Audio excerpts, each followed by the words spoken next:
तो निकल चुके हैं सफर पे।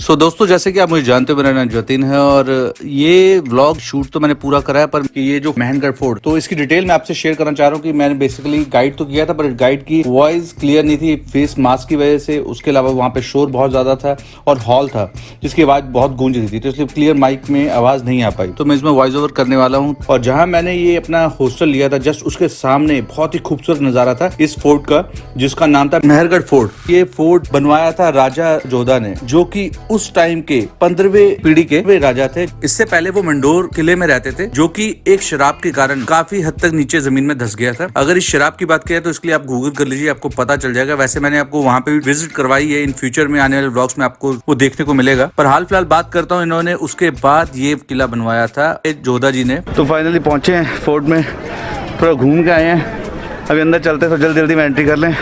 कह रहे हैं 5 बजे बंद हो जाता है। 150 रुपीज़ की टिकट थी और गाइड लेना चाहो तो ले सकते हो। 500 रुपीज़ गाइड के हैं। तो हमारे गाइड है, आपका नाम क्या सर? जितेंद्र सिंह। 13 मई 1459 में इस किले का निर्माण शुरू किया था। ये किला 125 मीटर ऊंची पहाड़ी के ऊपर बना है। और तो और इस किले की खास बात यह है कि ये किला चारों तरफ से बड़ी बड़ी दीवारों से घिरा हुआ है, जिनकी दीवारों की चौड़ाई 12 फीट से लेके 17 फीट तक चौड़ी है। इनकी दीवारों की ऊंचाई 20 फीट से लेके 150 फीट तक है। ये इतना खूबसूरत किला है जो कि आपको वहाँ पे 50 किलोमीटर की दूरी से भी नजर आ जाएगा। इस किले की चौड़ाई 750 फीट है और लंबाई 1500 फीट है। इस किले के बनाने का मकसद यही था कि जो उनका पुराना किला था वो काफी हद तक बेकार हो चुका था, जिसकी वजह से वहाँ पे कई सारे राजाओं का हमला हो रहा था। तो उस दौरान राजा जोधा ने इस किले को बनाने का फैसला किया। और इस किले को बनाना भी इतना आसान नहीं था, क्योंकि यहाँ पे एक ब्राह्मण थे जो कि वहाँ पे उस दौरान तपस्या कर रहे थे। और जब उनको पता चला राजा जोधा यहाँ पे किला बनाने जा रहे हैं, तो उस दौरान उन्होंने वहां से हटने के लिए मना कर दिया। पर जब उनको पता चला कि भैया राजा जोधा ने ये ठान लिया कि किला यहीं बनेगा, तो वो जाते जाते शराब देके गए थे कि यहाँ पे कोई भी पानी का सुख नहीं ले पाएगा। और ये बात आने वाले बहुत टाइम तक वहाँ के लोगों को झेलनी पड़ी। वाकई में वहाँ पे पानी का सुख काफी टाइम तक नहीं आया। और इंदिरा गांधी नहर जब वहां पहुंची, उसके बाद वहां पे पानी के हालात सुधरे।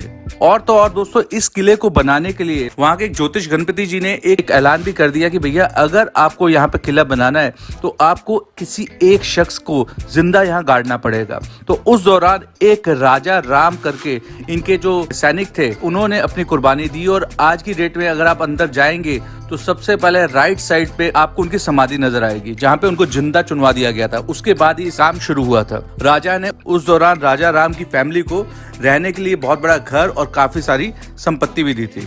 उसके बाद अगर दोस्तों अगर बात की जाए इसकी बनावट की, तो ये बनावट के हिसाब से इन्होंने जो दरवाजे बनाए गए हैं, कुछ इस हिसाब से बनाए गए हैं कि कोई भी इन पे डायरेक्टली हमला ना कर सके। जब वो अंदर की तरफ आए तो इतने मोड़ हैं कि जहाँ पे इंसान को सोचना पड़ जाए और उसके ऊपर वो हमला कर सके।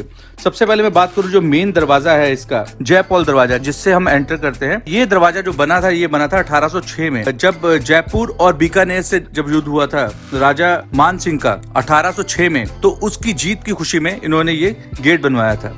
उसका जो अगला दरवाजा है वो है फतेहपोल, जो कि मंगोलियों से युद्ध के बाद उन्होंने बनवाया था 1707 में। उससे अगला जो दरवाजा है दर्दक्रांग पोल, उसका जो आखिरी दरवाजा है, जिस हाथी गेट भी कहते हैं और उसको लोहा पोल भी कहते हैं, जहाँ पे आपको बहुत बड़ा लोहे का दरवाजा नजर आएगा। वहाँ पे आपको कई सारी सतियों, यानी वहाँ पे जो सैनिकों का युद्ध हुआ था और उस दौरान जो सैनिक मरे थे और उनकी पत्नियों ने उनके साथ जो शहीदी दी थी आग में कूद के, उनके सतियों के हाथ लगे हुए हैं। अगर आप देखेंगे तो ये लास्ट दरवाजा है। इसके बाद यहाँ से सीधा महल के अंदर एंट्री होती है। दोस्तों, यहाँ पे महल के अंदर घूमने की बहुत सारी जगह है। महल को कई अलग अलग भागों में बांटा हुआ है, जैसे फूल महल, झाकी महल, मोती महल, दौलत खाना और जनाना डोडी। इसके पीछे एक चामुंडा माता का मंदिर भी है, जिसको वहाँ की कुलदेवी कहा जाता है। तो बात करता हूँ दोस्तों इस महल की, तो बहुत ही खूबसूरत है। आज की डेट में भी यहाँ का महाराजा जिंदा है जिनका नाम है गज सिंह, जो कि 13 जनवरी 1948 में पैदा हुए थे और आज की डेट में 73 साल के हैं, जो कि यहाँ से कुछ दूरी पे ही इनका दूसरा महल है। ये महल आज की डेट में इन्होंने सरकार के अंडर दे दिया है, जहाँ पे टूरिस्ट आना जाना करते हैं। तो आप जैसे एंटर करोगे तो यहाँ पे जो इनकी फोटोग्राफ्स लगी है, जिस टाइम पे इनको राजा का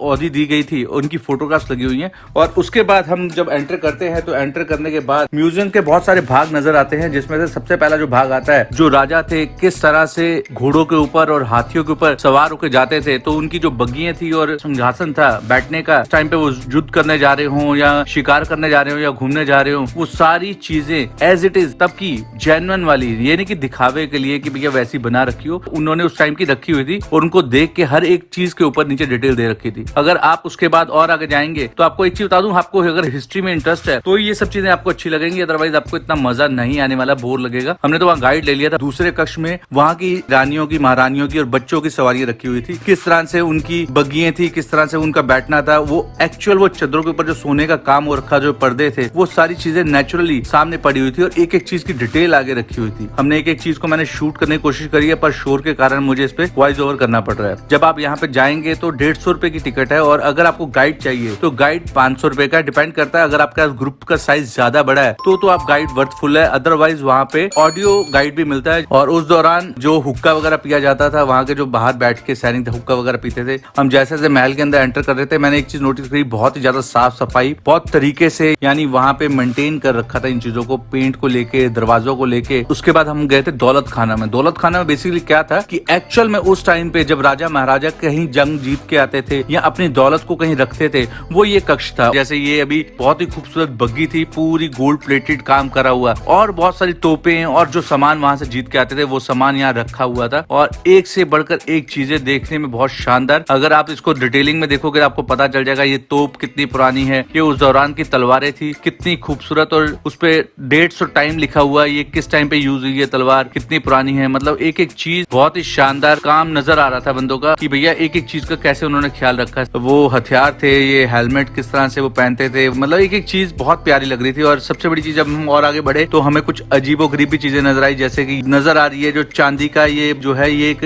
बोतल है, को हम मदुरा बोतल भी कह सकते हैं। उसके अलावा पानदानी और ये छोटी छोटी चीजें थी जो भी बहुत अच्छी लग रही थी। और बिल्कुल यूनिक चीज तो मुझे ये लगी जब ये इसके अंदर उन्होंने बताया कि भैया इसके सर के ऊपर से पानी या दारू जो भी डलती है और हाथ में से निकलती है, और ये दस्तक खाना, और ये जो सबसे बड़ी चीज मैं आपको बताऊं, ये मेरे पीछे देख रहे हो, ये वहाँ की जो रानी है एक्सरसाइज करती थी, तो ये वो सामान था। ये राजाओं के उस टाइम का हुक्का पड़ा हुआ था। एक एक चीज बहुत ही ज्यादा खूबसूरत लग रही थी। उस टाइम पे जो ड्रेस थी ये उन्होंने शोकेस कर रखी थी। ये वहाँ के जो उगलदान और ये, और उस दौरान ब्रिटिश भी जब यहाँ आ गए थे तो ब्रिटिश वगैरह ने जो मॉडल दिए थे ट्रेन वगैरह के, वो थे। उसके अलावा ये बड़े बड़े जो आप देखोगे ये ताले हैं जो इतने बड़े बड़े गेटों को लगाए जाते थे, ताले किस तरह के होते थे ये उसमें बताया जा रहा है। देखो कितने खूबसूरत, और वाकई में उस टाइम की कलाकारी, और ये उस टाइम पे जो कॉइन्स इस्तेमाल किए जाते थे, ये उनकी डिटेल्स और हर एक चीज आपको नजर आएगी। वैसे तो मैंने वहाँ हर चीज बात करके बताया है, पर वो क्लियर नहीं था, इसलिए मुझे वॉइस ओवर करना पड़ रहा है कि पूजा करते थे उस तरह से, ये सजाते थे, ये वो मूर्ति है, ये उस टाइम की ये पुरानी बंदूकें हैं जो कि बहुत ही ज्यादा खूबसूरत लग रही थी। ये पूरा मतलब एक तो उन्होंने बना रखा था,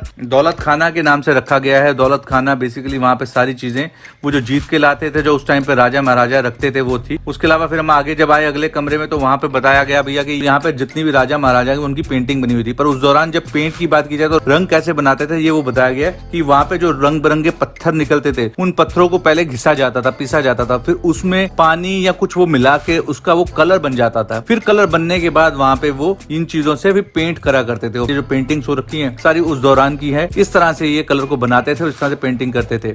ये उस दौरान राजा की जो एक्चुअल में ड्रेस थी ये वो रखी हुई है। ये है शीश महल। शीश महल राजा का वो कक्ष था जहाँ पे राजा बैठ के आराम करते थे। तो ये बहुत ही खूबसूरत था, लाइटिंग का काम बहुत अच्छा हो रखा था। इसकी खासियत ये थी कि अगर यहाँ पे एक लाइट, एक दिया भी जलाओगे तो वो चारों तरफ रोशनी कर देगा, इसलिए इसको शीश महल कहा जाता था। और उसके बाद अगर बात किया तो ये मोती महल है। मोती महल में बेसिकली राजा महाराजा बैठ के प्रोग्राम करा करते थे, एंजॉय करा करते थे, फंक्शन वगैरह किया करते थे। और यहाँ पे जो कारीगरी का काम हो रखा है, सोने का बहुत ही खूबसूरत निकाशी हो रखी है। ये बहुत ही लाजवाब कमरा था, मुझे भी देख के बहुत अच्छा लगा। वैसे देखोगे तो आपको भी नजर आएगा जो यहाँ पे कलरफुल जो दीवारें हैं, काम हो रखा है। बात की जाए शीशा महल के बाद तो ये जो काम था बहुत ही शानदार था। और इनमें आपको जो ऊपर की दीवारें नजर आएंगी वहाँ पे सोने के पानी का काम हो रखा है। उसके बाद हम छत से होते हुए आगे जाने वाले थे। तो यहाँ से जो राजा का अभी जो रिसेंटली नया महल है वो नजर आता है दूर, वो भी काफी बड़ा और आज की डेट में काफी अच्छा खासा इनका बिजनेस फैला हुआ है। उसके बाद हम थोड़ा सा इसको और आगे बढ़ेंगे तो यहाँ से हमें यहाँ पे टाइम पे वहाँ पे सिपाही या राजा महाराजा चीजें यूज करते थे, भाले तलवारें, वो चीजें नजर आने वाली हैं। इसके सामने ही एक रूम था जहाँ पे इन्होंने सारा डिस्प्ले कर रखा था, किस तरह से राजा महाराजा वो नई नई उस टाइम पे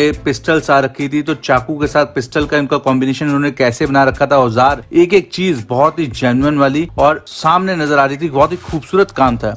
आज की डेट में ये एंटीक आइटम तो ये इसकी कीमत लाखों करोड़ों में है। तो ये बंदूकें वहाँ रखी हुई थी और उसके बाद ये चाकू वगैरह, ये चाकू भी आप देखोगे तो ऐसे चाकू हैं कि जिसके अंदर चाकू के साथ साथ बंदूक भी लगा रखी है। उसके बाद हम और आगे गए तो वहाँ पे पुराने, वहाँ पे जो उस टाइम पे दरवाजे यूज किए जाते थे, जिन दरवाजों के ऊपर निकाशी की जाती थी, वो दरवाजे भी इन्होंने फ्रेम करके लगा रखे थे ओरिजिनल उस टाइम के। तो राजा महाराजाओं की जो जनरली इस्तेमाल करी गई हुई चीजें थी वो सारी चीजें वहाँ पे थी। और उसके बाद हम थोड़ा सा और आगे आए तो वहाँ पे था एक झांकी महल। झांकी महल बेसिकली क्या था कि जिस दौरान राजा महाराजा युद्ध पे जाते थे उस दौरान तिलक के लिए उनकी माता उनको तिलक करती थी, तो रानियां ओपनली सबके बीच में नहीं आ सकती थी। तो ये झांकी महल था कि जहाँ से ऊपर से वो झांक सकती थी, यानी लोग और सिपाही उनको नहीं देख सकते पर रानियां नीचे से देख सकती थी कि वहाँ पे क्या प्रोग्राम चल रहा है। ये एक और महल है, इसको फूल महल के नाम से जाना जाता है। यहाँ पे ये राजा बैठ के कोई किसी चीज का समाधान निकालना था, कोई बातचीत करनी होती थी तो वो यहाँ बैठ के डिस्कस करते थे। ऊपर ये खिड़कियां बनी हुई है तो रानियां ऊपर से बैठ के उनकी बातें सुनती थी। अगर उनको अपनी कोई सलाह देनी होती थी तो वो उनके कान में बोलती थी, जो कि सलाह लेके वो नीचे तक उन सिपाही या कोई वहां नीचे तक आके राजा के कान में वो बात कर सकता था। और फिर और आगे जाएंगे तो ये पूरा एक फिर झांकी रूम है जहाँ पे रानियां ऊपर बैठ के लोगों को आते जाते देख सकती थी। उसके बाद यहाँ पे इन्होंने अंदर एक म्यूजियम भी बना रखा है बहुत खूबसूरत, जहाँ पे आपको एंटीक चीजें मिल जाएंगी, जोधपुर की, राजस्थान की। ज्यादा कॉस्टली नहीं है पर अगर आपको कहूँ कि कोई चीज लेनी है तो आपको सेम चीजें वहाँ पे लोकल मार्केट में मिल जाएंगी। अंदर शूटिंग करना अलाउ नहीं था इसलिए मैंने शूटिंग नहीं करी। उसके जब महल से बाहर निकले, महल से बाहर निकलने के बाद जिस मंदिर की बात कर रहा था, चामुंडा देवी टेम्पल, वो महल के बैक साइड पे पीछे की तरफ था। तो हम वहाँ पे गए तो बहुत ही खूबसूरत पीछे गार्डन बना हुआ था और जैसे हम ऊपर छत की तरफ आए तो हमने देखी कि चारों तरफ मेन दीवारों के ऊपर तोपे ही तोपे पड़ी और ना करते हुए भी मेरे ख्याल से 50 से ज्यादा तोपे पड़ी होंगी। और वहाँ के जोधपुर के राजा का और हमारे इंडिया का झंडा लगा था जो कि बहुत खूबसूरत लग रहा था। और वहाँ पे जो सनसेट था वो और भी प्यारा लग रहा था। और जैसे कि आपको बताया 125 मीटर ऊंचे पहाड़ के ऊपर बना हुआ था, जिसकी वजह से आसपास नया बसा हुआ जोधपुर और पुराना बसा हुआ जोधपुर बहुत ही खूबसूरत, बहुत ही बेहतरीन लग रहा था। पीछे की तरफ ही बहुत ही खूबसूरत मंदिर था, शाम के उसकी घंटियां बज रही थी तो बहुत ही प्यारा लग रहा था नजारा। तो हमने वहाँ पे सनसेट के थोड़ा टाइम बिताया। टाइम हो गया था जाने का, क्योंकि अंधेरा जल्दी हो गया था, सर्दियों का टाइम था। तो आपको एक चीज और बता दूं कि अगर आप राजस्थान जैसी जगहों पे जाना चाहते हो तो मैं चाहूंगा कि आप जाइए सर्दियों के टाइम पे, क्योंकि गर्मियों के टाइम पे इतनी ज्यादा गर्मी हो जाती है कि शायद आप घूमना आपको समझ ना आए। अगर आप जैसलमेर राजस्थान साइड घूमना चाहते हो तो बेस्ट टाइम है अक्टूबर से लेके टिल मार्च से पहले अगर आप घूमने का प्लान कर रहे हो इस साइड।